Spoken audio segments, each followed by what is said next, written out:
चलो स्टार्ट। सुप्रभात बच्चों, हिंदी की कक्षा में पुनः आपका स्वागत है।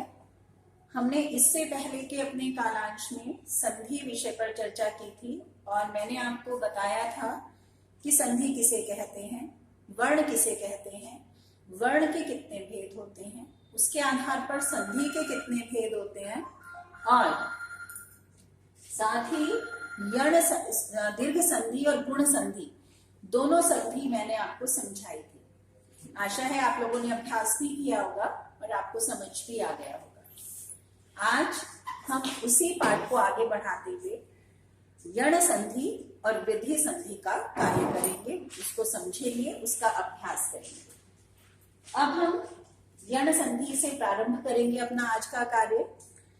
यण संधि हम किसे कहते हैं, यण संधि में किस प्रकार से स्वरों का मेल होता है। यण संधि का नियम हमें बताता है कि यण संधि में ई का य, ऊ का व, री का र हो जाता है। ठीक है, कैसे होता है? यहां भी असमान स्वर होते हैं। यदि ई के बाद अ स्वर आते हैं तो ई का य हो जाता है और जो बाद में स्वर है, चाहे वो आ है, चाहे वो ए है या कोई अन्य स्वर है, वो उस य के साथ मिल जाता है। ठीक है, जैसे प्रत्येक, प्रति प्लस एक। ठीक है, तो ई का य हुआ और बाद में एक का ए मिलकर ये बन गया, या पे एक की मात्रा आ गई। यहां मैंने दूसरा उदाहरण लिखा है, जैसे इति प्लस आदि। अब इति प्लस आदि में देखिए आप, त से हमने ई स्वर को अलग किया, त रह गया हमारा आधा। ई के साथ आ में आदि का आ मिलने से, ई स्वर के साथ आदि का आ स्वर मिलने से या बन गया, त आधा रह गया यानी त्या, तो हमारा स्वर बन गया इत्यादि। इसी प्रकार से दूसरा उदाहरण है, ऊ का व हो जाता है। कैसे होता है? सु प्लस आगत। ठीक है, सु प्लस आगत में सा के साथ ऊ स्वर है। जब हमने स से ऊ स्वर को अलग किया तो हमारा स आधा रह गया, ऊ का व हो गया और आ स्वर व भी मिलने से वा हो गया और सु प्लस आगत शब्द हमारा बन जाता है स्वागत। इसी प्रकार से नियम के अनुसार री का र हो जाता है। री के साथ अ या आ मिलने से र या रा होता है। जैसे उदाहरण के लिए यहां पर मैंने लिया मातृ प्लस आज्ञा, तो ता में री स्वर है। जब हमने री स्वर को ता से अलग किया तो त आधा रह गया। ठीक है, और री प्लस आ मिलने से बन गया हमारा रा। अब त आधा त के साथ जब र मिलता है तो त्र बन जाता है। ये आप जानते हैं, संयुक्त व्यंजन का निर्माण होता है। त के साथ र मिलने से ये बन गया त्र, प्लस आ मिलने से त्रा, और ये शब्द मातृ आ गया, हमारा बन गया मात्रा आज्ञा।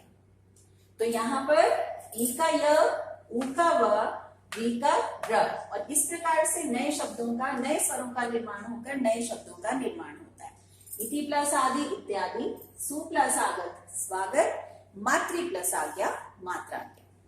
तो यण संधि आपको समझ में आ गई होगी और ये अच्छी तरह से तभी समझ आएगी जब इसमें आप और बहुत सारे शब्दों का अभ्यास करेंगे, जिसका आपको अलग से वीडियो भेजा जाएगा। इसके बाद है हमारी वृद्धि संधि। वृद्धि का मतलब होता है बढ़ना, अर्थात यदि वृद्धि संधि में कोई हर्ष स्वर है तो वो क्या हो जाता है, उसमें मात्रा बढ़ जाती है, स्वर में मात्रा बढ़ जाती है। कैसे बढ़ती है? यदि अ आ के बाद ए आई ओ औ वर्ण आए तो जो दीर्घ स्वर हैं, यानी आई और औ जो स्वर हैं वो उसी प्रकार से रहते हैं, लेकिन ए का आई और ओ का औ हो जाता है। आई और औ स्वर यदि आता है तो वह उसी प्रकार से रहता है, लेकिन ए और ओ स्वर जो है उसकी मात्रा में वृद्धि हो जाती है, अर्थात वो आई और औ स्वर में परिवर्तित हो जाते हैं। अर्थात नियम के अनुसार अ आ के बाद ए आई आएगा तो आई स्वर का निर्माण होगा, और यदि ओ औ स्वर आएगा तो औ का निर्माण होगा। कैसे होगा? जैसे शब्द है एक प्लस एक, तो क से क में अस्वर है, क में से हमने अस्वर को अलग किया, आ प्लस ए नियमानुसार आई बन गया। तो एक प्लस एक, यहाँ पर एक ही नहीं आई की मात्रा आ रही है क्योंकि आई स्वर का निर्माण हो रहा है, एक का एक। इसी प्रकार से महा प्लस औषध। अब देखिए यहाँ पर पहले से ही जो स्वर है वो दो मात्राओं से युक्त है औषध, यानी उसमें दीर्घ मात्रा है, दीर्घ स्वर है। आ प्लस औ तो औ ही रहेगा और हमारा स्वर बन जाता है, हमारा शब्द बनता है महौषध। फिर ल प्लस ओ, ठीक है, यहाँ ल में ल से हमने अ स्वर को अलग किया और ओघ का ओ लिया, आ प्लस ओ औ, और ये हमारा जो शब्द बनता है वो जलौघ शब्द बनता है, जलौघ। औ की आवाज आती है हमें, ओ की आवाज नहीं आती है। तो इस प्रकार से वृद्धि संधि के नियम के अनुसार यदि अ आ के बाद ए ऐ है और ओ औ है, ये स्वर आते हैं, तो क्या होता है, ए का ऐ हो जाता है और ओ का औ हो जाता है। इसीलिए यहाँ एक प्लस एक मात्रा की वृद्धि हो गई। महा प्लस औषध में उसी प्रकार से रहा क्योंकि औ है। जल प्लस ओघ में जलौघ, यहाँ फिर मात्रा की वृद्धि हो जाती है। तो इस प्रकार वृद्धि संधि संपूर्ण होती है। तो आप लोग ध्यान रखेंगे बच्चों, ये चारों संधि का अभ्यास आपको बहुत अच्छी प्रकार से करना है। मुझे आशा है आपको बहुत अच्छी तरह समझ आ गया होगा और इसके अभ्यास कार्य के लिए आपको अलग से वीडियो भेजा जाएगा, कार्य भेजा जाएगा। आपका सारा कार्य जो ये पाठ है ये पूरा हो गया है।